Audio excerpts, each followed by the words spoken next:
आप देख रहे हैं अपना बिहार और आपके साथ मैं हूं विवेक। और इस वक्त की एक बड़ी खबर आ रही है। पीएफआई की देश विरोधी गतिविधियों का खुलासा हो गया है। पीएफआई की देश विरोधी गतिविधियों का खुलासा हुआ है। फुलवारी शरीफ से 2 संदिग्ध गिरफ्तार किए गए। इस वक्त की बड़ी खबर, पीएफआई की गतिविधियों का खुलासा और फुलवारी शरीफ से 2 संदिग्ध गिरफ्तार किए गए हैं। खबर यह है कि 2 संदिग्ध आतंकी गिरफ्तार कर लिए गए। ये 2 चेहरे जो आप स्क्रीन पर इस वक्त देख पा रहे हैं, ये पीएफआई से जुड़े हुए 2 संदिग्ध आतंकी हैं और आतंकी गतिविधि की ट्रेनिंग दी जा रही थी।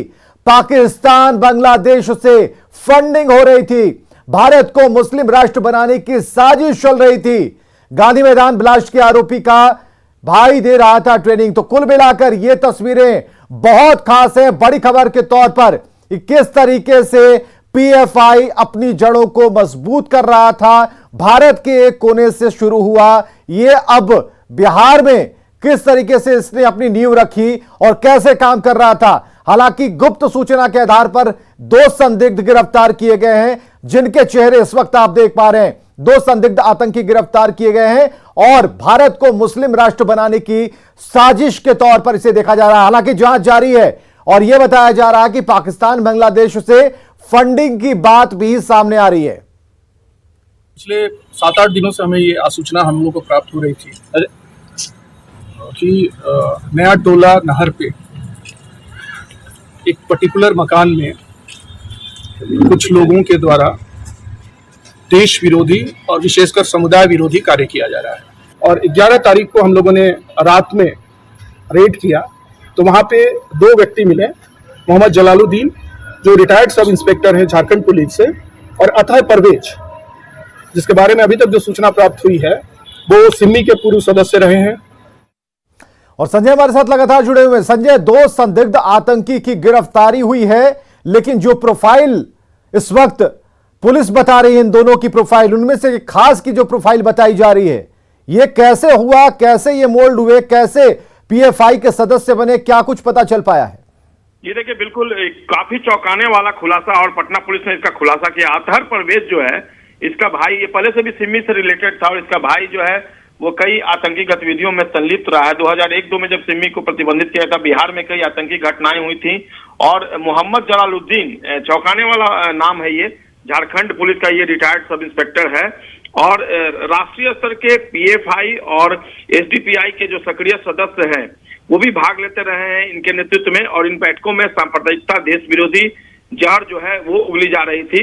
और पिछले 8-10 दिनों से गतिविधियां लगातार बनी हुई थी। फुलवारी शरीफ इलाका काफी संवेदनशील इलाका माना जाता है और वहीं पर एक मकान में सारा कुछ चल रहा था। अहमद पहले से इसका नाम बताया जा रहा है और जो जानकारी मिल पाई है, 2 महीने से राष्ट्र विरोधी गतिविधियां चल रही थी और मकसद यही था कि 2047 तक भारत को इस्लामिक राष्ट्र जो है वो बनाना है। और इसी लक्ष्य या इसी मुहिम को लेकर लगातार बैठकें चल रही थी और दूसरे राज्यों के काफी संख्या में जो लोग थे वो फुलवारी शरीफ में इसी मकान में 2 महीने से जो गतिविधियां चल रही थी उसमें इन्वॉल्व थे। होटल में ठहरे हुए थे, अपना नाम बदल लिया था उन लोगों ने। तो निश्चित तौर पर काफी चौंकाने वाला खुलासा और जांच केवल यहीं रुकने वाली नहीं है। अब इसका खुलासा आज हुआ है, कई दिनों से लगातार इस संजय, लेकिन जिस इलाके से इन्हें गिरफ्तार किया गया, जिस नया टोला की बात कही जा रही है, जरा उसके बारे में बताइए कि किसी खास घर में ये लोग थे, तो कैसे कैसे इसका पता चला और उस इलाके के बारे में जरा बताइए, आबादी किनकी है? जी बिल्कुल, देखिए, इंटेलिजेंस इनपुट और फुलवारी शरीफ में खासकर बहुत ज्यादा आबादी जो है वो मुस्लिम समुदाय के लोगों की है और ये जो इलाका है काफी संवेदनशील माना जाता है। और वो जो मकान है वहां पर कई दिनों से जो आईबी का इनपुट था और जो इंटेलिजेंस था पटना पुलिस का, वो जो सूचना मिली उसके बाद से एजेंसियों को रिस्पॉन्सिबिलिटी दी गई थी और एजेंसियों ने जब कंफर्म कर दिया उसके बाद छापेमारी की गई। रात में, देर रात ये छापेमारी हुई थी 11 जुलाई को और उसके बाद जो चीजें निकलकर सामने आई है, जो आपत्तिजनक चीजें बरामद की गई हैं, खासकर पीएफआई का झंडा मिला है, पीएफआई का पंपलेट मिला है, बुकलेट मिला है, कई गुप्त दस्तावेज मिले हैं और इन्हीं गुप्त दस्तावेज में ये बात सामने आई कि 2047 तक भारत को इस्लामिक राष्ट्र बनाना है और इसको लेकर कई तरह की मुहिम चलाने की चर्चा इस पंपलेट में की गई है। तो कई चौंकाने वाले खुलासे और निश्चित तौर पर इसका पूरा उद्भेदन पटना पुलिस के लिए भी एक बड़ी चुनौती और आने वाले दिनों में यह कार्रवाई होगी। जैसी जानकारी पटना पुलिस के अधिकारियों ने दी है, एसएसपी पटना एमएस ढिल्लों ने भी इसकी पुष्टि की और कहा कि गिरफ्तारी की संख्या और बढ़ सकती है इस पूरे मामले को लेकर। चलिए, बहुत बहुत शुक्रिया संजय तमाम जानकारियों के लिए। इस वक्त की बड़ी खबर हम आपको बता रहे हैं, 2 तस्वीरों को लगातार हमने स्क्रीन से चिपका रखा है। फुलवारी शरीफ से 2 संदिग्ध गिरफ्तार किए गए हैं और ये पीएफआई संगठन से जुड़े हुए थे और मुस्लिम राष्ट्र बनाने की जो इनकी कल्पना थी उसी दिशा में ये काम कर रहे थे।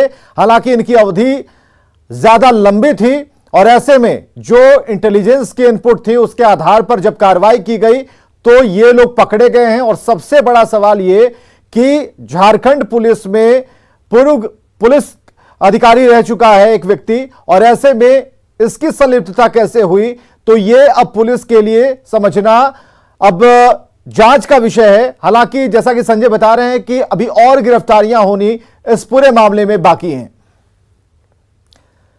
चलिए, सवाल है कि गिरफ्तार संदिग्ध आतंकियों का प्लान क्या था, यह पुलिस जानने की कोशिश करेगी। गिरफ्तारी तो हो गई, लेकिन जो गिरफ्तार किए गए हैं, जो संदिग्ध आतंकी गिरफ्तार किए गए हैं, उनका प्लान क्या था। सवाल यह है कि क्या संदिग्ध आतंकी स्लीपर सेल तैयार कर रहे थे और अभी तक उन्होंने क्या तैयार किया, कितनी सफलता पाई, कितने लोगों को स्लीपर सेल के तौर पर यूज किया। क्या पटना में बड़ी साजिश रची जा रही थी और कहां के लिए रची जा रही थी, देश के लिए रची जा रही थी, यह सवाल है। पाकिस्तान बांग्लादेश से फंडिंग के मायने क्या हैं और बिहार के माहौल में जहर घोलने की साजिश थी, यह भी पता चलेगा। संदिग्ध आतंकियों का पीएफआई से कनेक्शन कितना गहरा है, इसे भी पूरी कुरेदनी की जरूरत है। तो ये चंद सवाल है लेकिन बड़े सवाल है। चलिए, दूसरी सबसे अहम खबर रोहतास के नौहट्टा से वर्दी का बर्बर चेहरा जो सामने आ गया। पुलिस की बर्बरता का शिकार बना एक दिव्यांग शिक्षक जिसके जिस्म पर पिटाई के निशान देखकर आप सिहर जाएंगे। लेकिन हैरानी की बात है कि एएसआई के खिलाफ 36 घंटे बाद भी कोई एक्शन नहीं हुआ। रोहतास के नौहट्टा थाने में बर्बरता, वर्दी की गर्मी में एएसआई बना हैवान। शिक्षक को 4 घंटे तक बेरहमी से पीटा। 1, 2, 3, 4, 5 ये वर्दी के गुरूर में एक शिक्षक के जिस्म पर पड़े चोट के निशान हैं, जिन्हें देखकर कुछ के रोंगटे खड़े हो गए तो कुछ दर्द के एहसास से ही रोने लगे। रोहतास के नौहट्टा निवासी दिव्यांग शिक्षक संजय कुमार विश्वकर्मा को बिना किसी एफआईआर और अपराध के जज बनकर सजा दी है एएसआई मनीष कुमार शर्मा ने। जरा इनका चेहरा गौर से देख लीजिए, क्या पता कल प्रमोशन हो जाए। थाप मुंह पर इतना मारे हैं सर कि दया का भीख मांगते रह गए कि सर इस तरह का नहीं व्यवहार कीजिए, सर क्षमा कर दीजिए। लेकिन एएसआई मनीष कुमार हल्का भी नहीं सुने सर, हल्का भी नहीं ध्यान दिए सर। आखिर जब लास्ट में हम ये पस्त हो गए सर, उसके बाद तो कहा कि मुर्गा बनिए। हमको 10-20 में मुर्गा नहीं बना जाता था सर, कहे कि इस उम्र में मुर्गा नहीं बना जाएगा सर, लेकिन कहा कि नहीं मुर्गा बनना है, ऐसे ही बनो। पीड़ित की माने तो उनके परिवार में जमीन को लेकर विवाद चल रहा है, जिसे लेकर परिवार का दूसरा पक्ष थाने गया था, जिस पर एएसआई ने शिक्षक को थाने बुलाया और सवाल जवाब के दौरान जब उसे ये पता चला कि शिक्षक बातचीत की रिकॉर्डिंग कर रहा है तो भाषा और कानून की मर्यादा पार कर शिक्षक को छठी का दूध याद दिलाने को टूट पड़ा। तोहरा करता है रिकॉर्ड करता है तू, रिकॉर्डिंग लगा के लीजिए तो रिकॉर्ड अभी तक क्या सर सर सर सर क्या सर हम इसको नहीं करेंगे सर, साला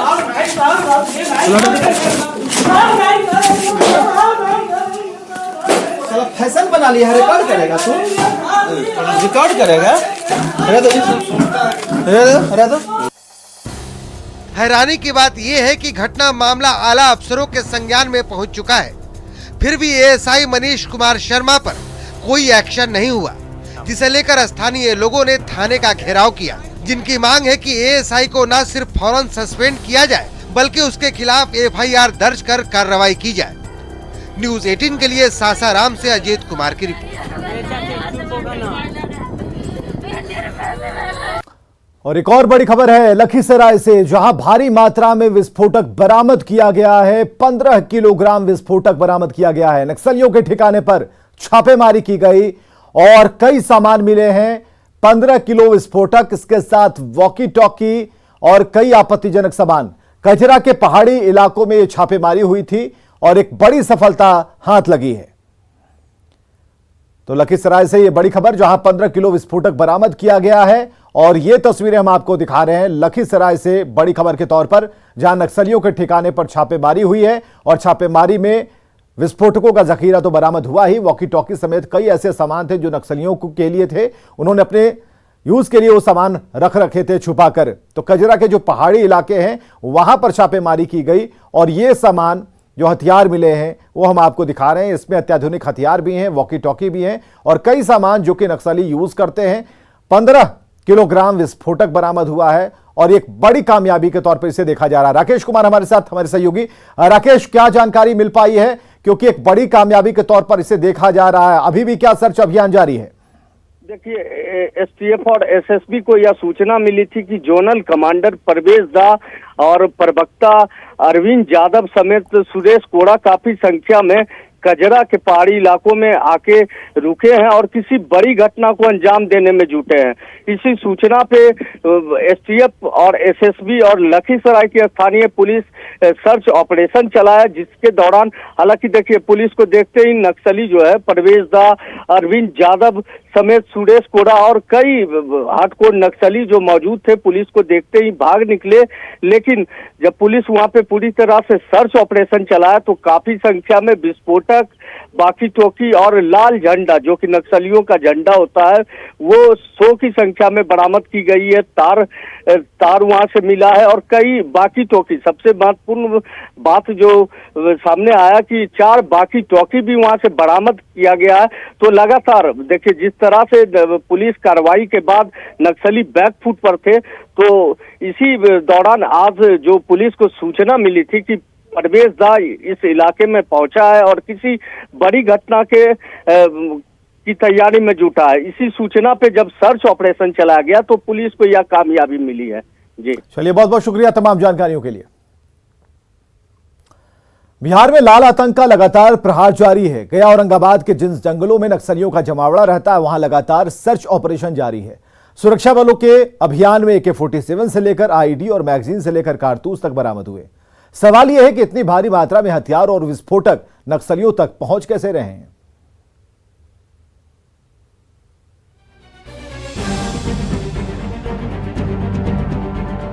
औरंगाबाद के छकरबंदा जंगलों से बरामद तबाही का ये जखीरा बता रहा है कि साजिश कितनी खतरनाक थी, लेकिन जवानों ने नापाक मंसूबों पर पानी फेर दिया। तबाही के इस जखीरे में 345 पीस गेंद बम,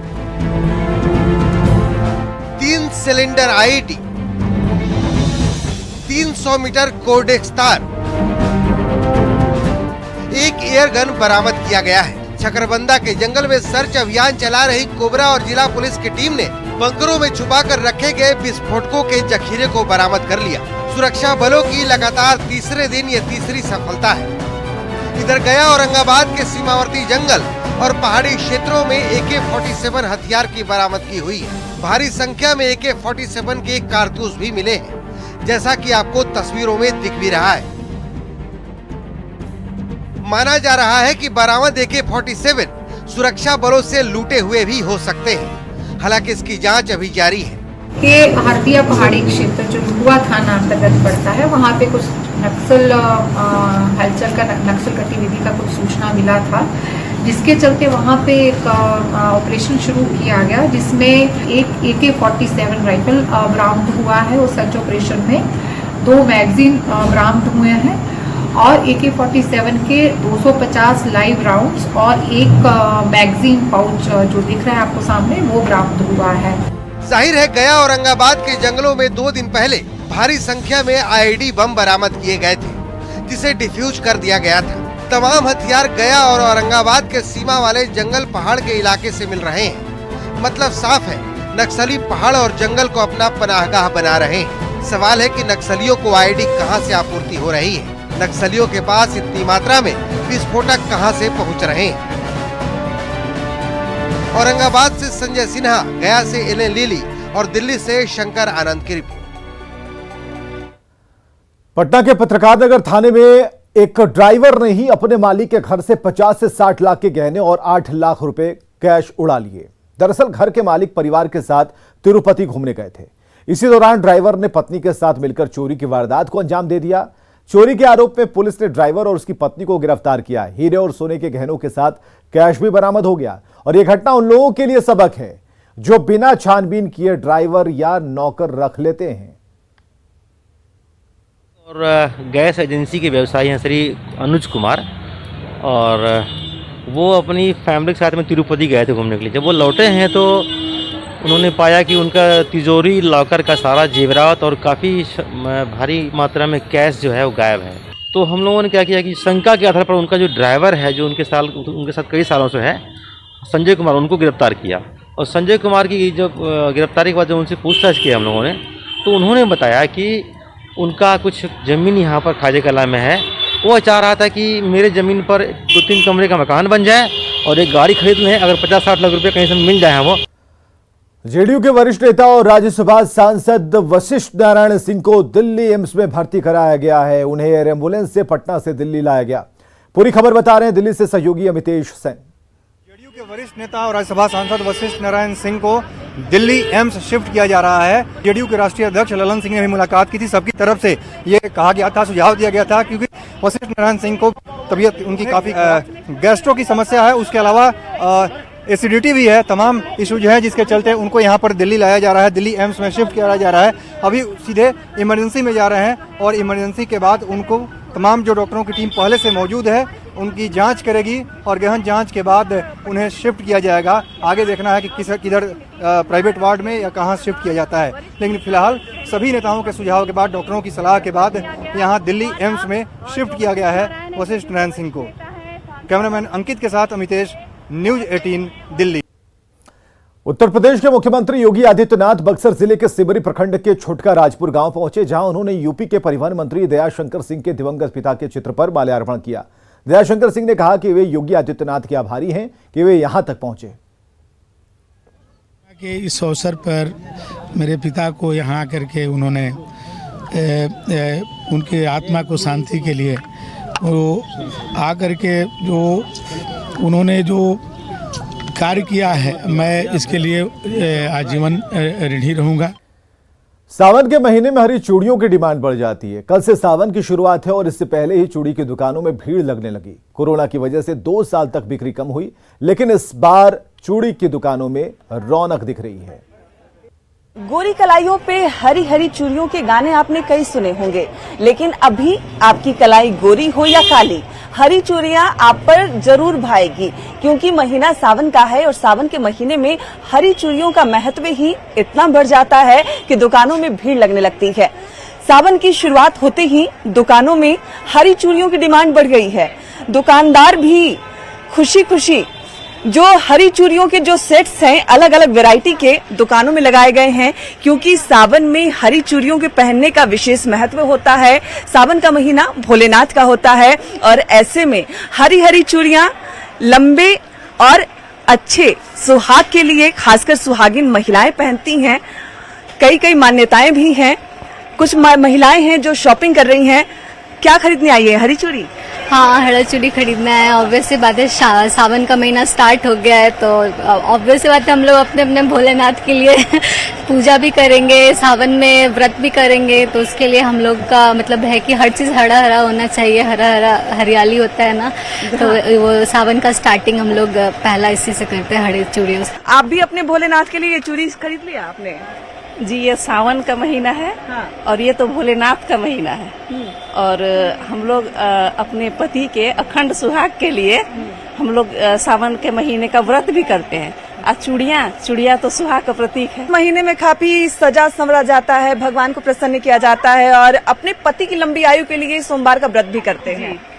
जी, अपने पति की लंबी आयु के लिए व्रत तो करते ही हैं हम लोग, बट सावन का महीना है, चारों तरफ हरियाली ही हरियाली होती है, तो हम लोग हरी हरी चूड़ियाँ और हरे हरे कपड़े सब कुछ हरा हरा पहनते हैं। जो भी महिलाएं हैं जो शॉपिंग कर रही हैं, साफ तौर पे कहना है कि भगवान का महीना है, पवित्र महीना है सावन, भगवान तो प्रसन्न होंगे ही, लेकिन उनके पति भी प्रसन्न हो, इसी उम्मीद के साथ हरी चूड़ियों की शॉपिंग खूब हो रही है। हालांकि पिछले 2 सालों से कोरोना के कारण दुकान मंदा था, दुकान इतने नहीं सज रहे थे, दुकान में ग्राहक कम आ रहे थे, लेकिन इस बार जो दुकानदार हैं उनके चेहरे भी खिले हुए हैं, वो भी खुश नजर आ रहे हैं, क्योंकि हरी चूड़ियों की डिमांड बढ़ गई है।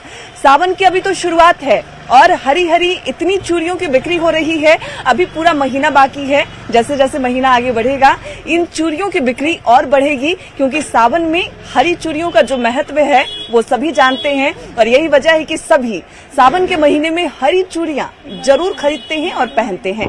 कैमरा पर्सन दीपक के साथ विनीता मिश्रा, न्यूज़ 18 पटना। और आगे देखिए जोहार झारखंड।